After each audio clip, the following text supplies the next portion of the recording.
This video is brought to you in part by ASUS. They provided me with this epic monitor with a bunch of really sweet features. Some of them being that it is a 32-inch 4K HDR screen that has an amazing color space for color grading, adding some details, and one of my favorite features is that it's factory pre-calibrated with an amazing color accuracy. For those of you who want to learn a little bit more about this monitor, watch to the very end of the video or check out the link in the description below.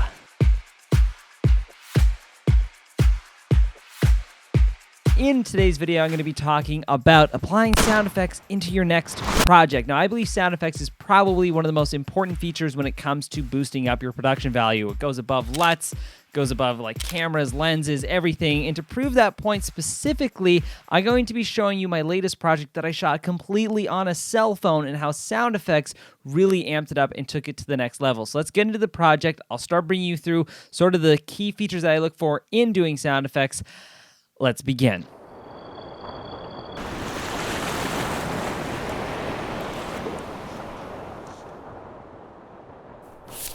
Canada. So the first thing that I want to talk to you guys about is sound effects. So having a good library of sound effects specifically. Now, the reason why having a library of sound effects is so important is because when you're sort of in the nitty-gritty of editing and you're working on a project, you want to start applying sort of things to make it beefed up, you don't want to spend a long time searching for sound. So I would highly recommend building up a nice library of sounds to have. So what I have is like in my library of sounds, I probably have maybe 200 plus at my disposal. So literally everything from like the sound of like random clocks crashing to like glass shattering to car accidents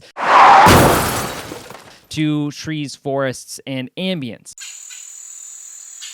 So the first thing I'm sure you're wondering is like, well, Zach, what sound effects do I use? Well, the thing that I would recommend for any sort of editors out there is to start sourcing the sounds out from per project. So if you're working on some sort of sci-fi, start sourcing sci-fi sounds and put it in your sound effects bin. And then if you're working on some sort of experiential travel video, you source the sound of airplanes, source the sounds of cars, start putting that into a sound effects folder. To show you guys here, like I literally have a folder on my timeline called SFX. So if I double click it, it is all of my sound effects that I have sourced out over the last like couple of years, all in one folder. And the reason why I have that in a folder on my computer directly is that whenever I work on a new project, all I have to do is press Apple I, that's going to do import. I'll search a sound effects, SFX, really easy to type in, and boom, I import this whole folder here with every single one of my sound effects that I have available.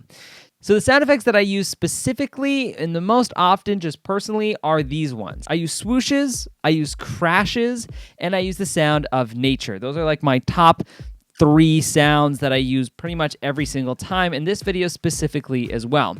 And the next thing I'm sure you're wondering is like, well, Zach, where do I get sound effects? So different sites have different options. One of the big ones that I use is the free assets download that I believe PremiumBeat or Shutterstock had available. They had like over 40 sound effects, so I have that in my library. If you guys have a subscription to somewhere like Epidemicsound, they have a long library list of sound effects available from there. And websites even like Artlist and other subscription platforms have those available through like free downloads. And one of my favorite sites leading up to before the release of like Epidemicsound and Artlist was freesound.org, which is just like this huge library of sounds. So if you guys are looking for starting to build up your library, some places to look for, Epidemicsound, PremiumBeat, Shutterstock, Artlist, and freesound.org are my favorites. Another area where I just get sound effects is literally just my own personal, I just record sounds and bring them in. So specifically for this video, the sound of like the pages turning, I just decided to record on my H4n because it was just the best way I could get that unique sound of pages turning in my own sort of format. So if it's like something really specific, use the sounds of something that you've recorded, either it was internally, like from the day that you shot it, or re-record it so you get the specific sound that you're looking for. So for me personally, I couldn't source out pages turning the way I wanted it to sound, so I just recorded it myself. It was super easy. So let's get into the timeline. The first thing that you guys should look at is what I have going on here. So at the beginning of the timeline, you have this huge chunk of sound effects. We'll just expand this over here. But literally, it's like this big list. Now, my second tip or third tip, whatever spot we're at with sound effects, is when it comes to going into this timeline, what I like to do with a lot of my videos is I like to sort of hook the audience right at the beginning, and I believe sound effects are a really great way to do that. So if you look at the very beginning of this video, it literally starts with the sound effects of water splashing, and it's like this rock getting hit across this pond. Why I did that so intentionally was it was to immerse the audience through audio, visual, and then the narration and music fades in. So if you look, it's super layered. That's another tip that I would say is when you're working on a project and you want to add sound effect depth, maybe it doesn't feel as thick as you want it to, feel free to layer sounds on top of each other. So literally with this track here, I have 1, 2, 3, 4, 5, 6, 7, 8 tracks, 9 tracks, 10 tracks, 10 tracks layered on top of each other just to get the sound of the water, of the rock crashing across the water.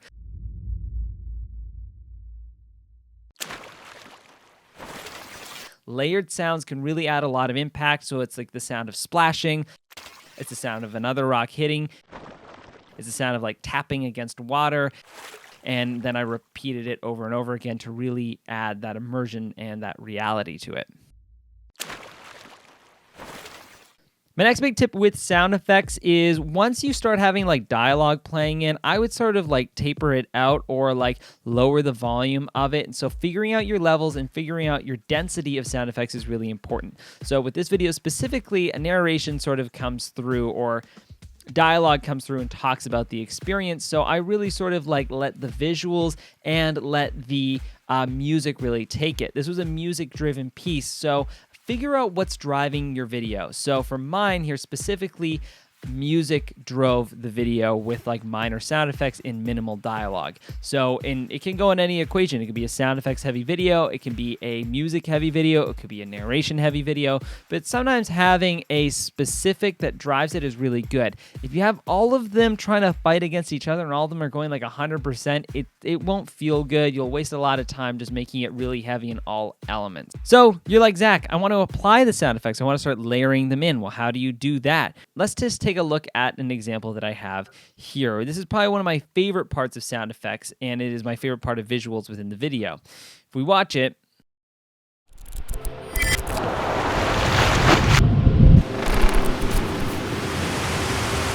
so that is like a crazy intense supercut of visuals. But if we break it down, each sound sort of has their own thing. So what I did was I made sure that a sound effect lined up with the visual per hit. So if there was a visual, I had a sound effect cue to it. So the first sound here is me flicking through pages. So I just went like that, flick through the pages.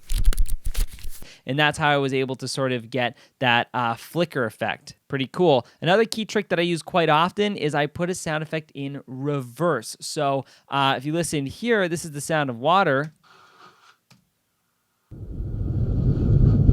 Putting that sound in reverse makes it just sort of swell and have a bit more of a punch when it happens. So when you layer that with the sound of flickering and then the sound of other sounds in reverse, it becomes this very overwhelming orchestra of beauty, which I think is really cool.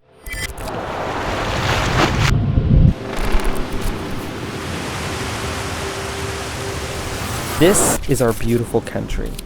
And that's sort of it. So it's an orchestra, and then it just kind of tapers off, and then the music leads us through this whole video. Now, I'm sure you're wondering, okay, Zach, well, what about levels? How do I know what the levels should be at for my video? Well, it's sort of like the whole overpowering rule. Whatever your main track is of your video, you should have that at a, let's say, 0 decibel level. That means it's just sort of the way it was recorded, the way it was supposed to be, and I have my music track riding at about -6 throughout the video, and that's where dialogue should normally be. But since the music is the primary feature, that's where I have it. Now, when it comes to sound effects, the level that I have my sound effects playing throughout the entire video, I have my sound effects at about, let's say, -12. In that way, they're not conquering, they're not trying to fight for the same decibel level on the audio chart. Now, I don't know if this is the way you're supposed to do it, but this is the way I've done it throughout this video, and it's become very helpful.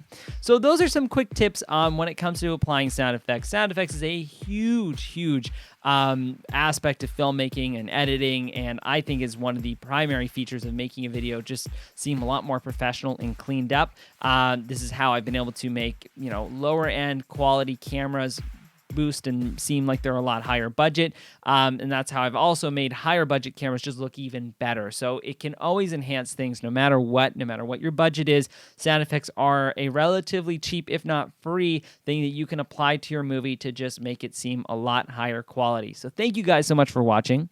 Thanks for checking this out. And if you guys like the monitor that I set this up on, this is a monitor that was provided to me by ASUS. This is their PA32U ProArt series monitor. So this thing is this monster of a screen that I've been using for editing at home. I've absolutely loved it. I've loved being able to have the quality and color space to edit off of for this project specifically, and other ones that I've been working on. It's also amazing because I'll show you one of my favorite features. It has this adjustable monitor. So literally I can just, if I need to quickly fix it, I don't have to unscrew anything or move anything around. It is completely adjustable and super smooth to use, as well as the color space science that's behind it. So if you guys are looking for a monitor, ASUS, I've provided a link to their products in the description below. Maybe this is a little bit out of your price range. I'll show you guys some more affordable options as well in the description below, provided by ASUS.